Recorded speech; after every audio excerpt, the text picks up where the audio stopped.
Walaupun rumah panjang di Sarawak kini telah berevolusi dari segi infrastrukturnya, siapa sangka masih ada dalam kalangan penghuninya tinggal dalam keadaan serba daif. Malah jika dilihat dari luar, pasti ramai menyangka sebuah rumah papan ini tidak berpenghuni.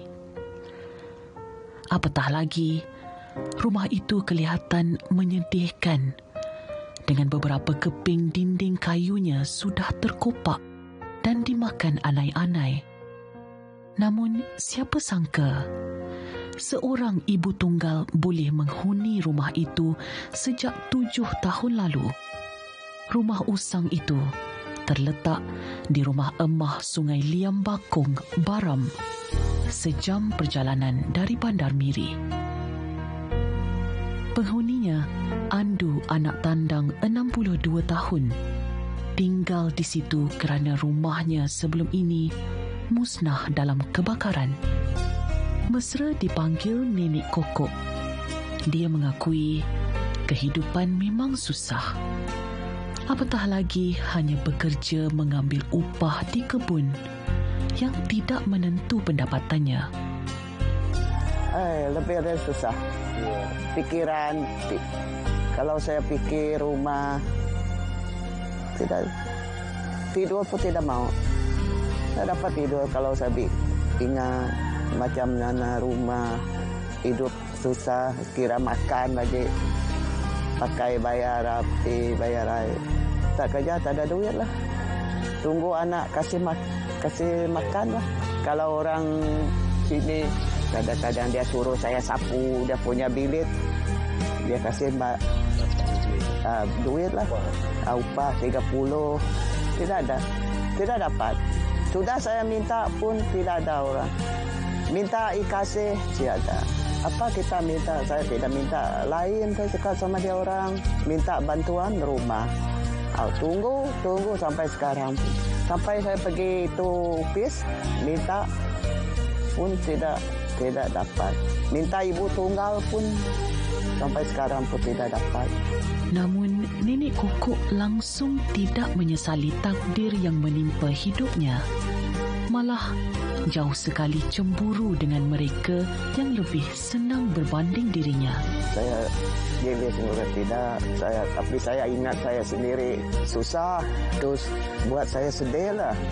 Orang tu senang hati ada pendapatan. Saya ingat saya sendiri tidak ada pendapatan. Sedih lah. Mungkin saya minta itu orang tolong bikin rumah lah. Saya lagi bagus lagi lah. Minta tu semen sampai siap lah saya minta. Meninjau pula rumah panjang Sungai Embit di Baram yang dihuni sebuah keluarga kecil yang hidup serba sederhana. Kehidupan keluarga ini boleh diibaratkan seperti sudah jatuh ditimpa tangga apabila ketua keluarga yang mencari rezeki selama ini disahkan menghidap sakit jantung.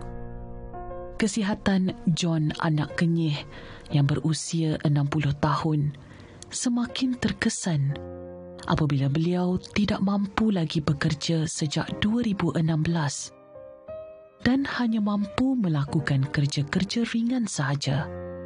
Lebih malang, isteri John, Irene anak Slat, 37 tahun pula tidak bekerja kerana beliau perlu menjaga suaminya dan sepasang anak yang masih kecil. Bagi John dan keluarganya, mereka kini hanya bergantung dengan hasil tanaman dengan anggaran pendapatan sebanyak RM300 sebulan. Isteri saya tak bekerja sebab jaga saya sakit sejak 2016. Atas kesihatan saya kena saya sakit jantung.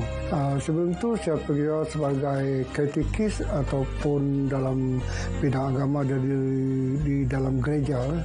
Ya, aktiviti harian saya masa saya sihat tu saya cucuk tanam, berkebun.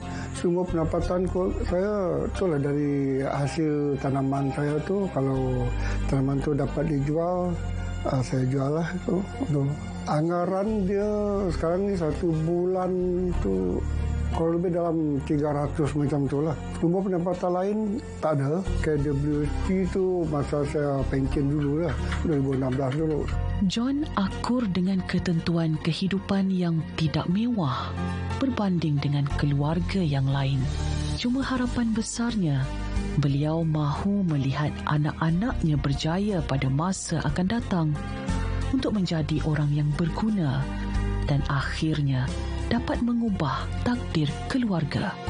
Harapan saya untuk anak saya ni, saya harap mereka ini bersabar dan satu hari nanti dapat meningkat dalam mata pelajaran itu.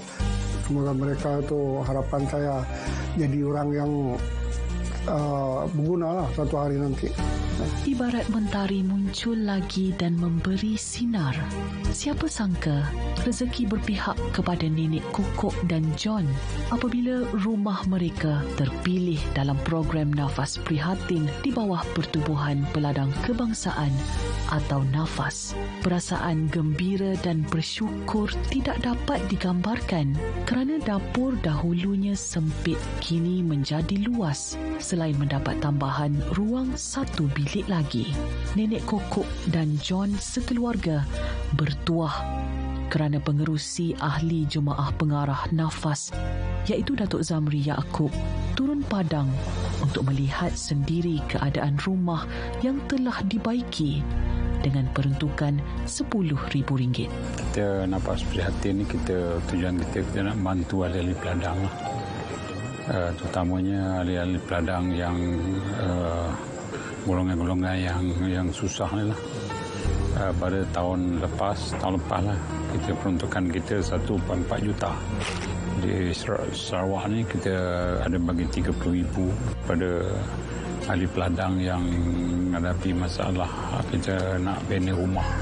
Inilah tujuan kita untuk membantu ahli-ahli peladang. Sementara itu, bagi ahli Jemaah Pengarah Nafas, Datuk Sylvester Entry Anak Muran, beliau turut gembira kerana program Nafas Prihatin itu juga berjaya merancakkan kitaran ekonomi setempat. Ya, itu adalah satu cara yang baik juga. Bagaimana bantuan seperti ini dapat menjanakan ekonomi setempat lah. Misalnya dari segi pembelian bahan-bahan binaan, plywood dan batu bata dan sebagainya, di antara orang Iban lah. Dan di sini masyarakat ini gotong royong ada satu norma yang budaya yang diamalkan daripada turun-temurun dulu. Saya menasihatkan bahawa ahli-ahli peladang akan terus bekerjasama, iaitu memanglah saya sebagai pengerusi Pertubuhan Peladang Kawasan memang selalu bermesyuarat bagaimana untuk menjana pendapatan, bagaimana untuk memperbaiki kehidupan mereka lah melalui Pertubuhan Peladang. Jadi Pertubuhan Peladang ini saya berharaplah kita akan bersama-sama dan teguh untuk menyertai Pertubuhan Peladang di kawasan kita di Baram ini. Buat Nenek Kokok dan John, semoga mereka dan keluarga dapat meneruskan kehidupan pada masa akan datang dalam keadaan yang selesa, walaupun berdepan takdir hidup yang tidak sama dengan orang lain. Terima kasih Nafas kena prihatin. Terima kasih.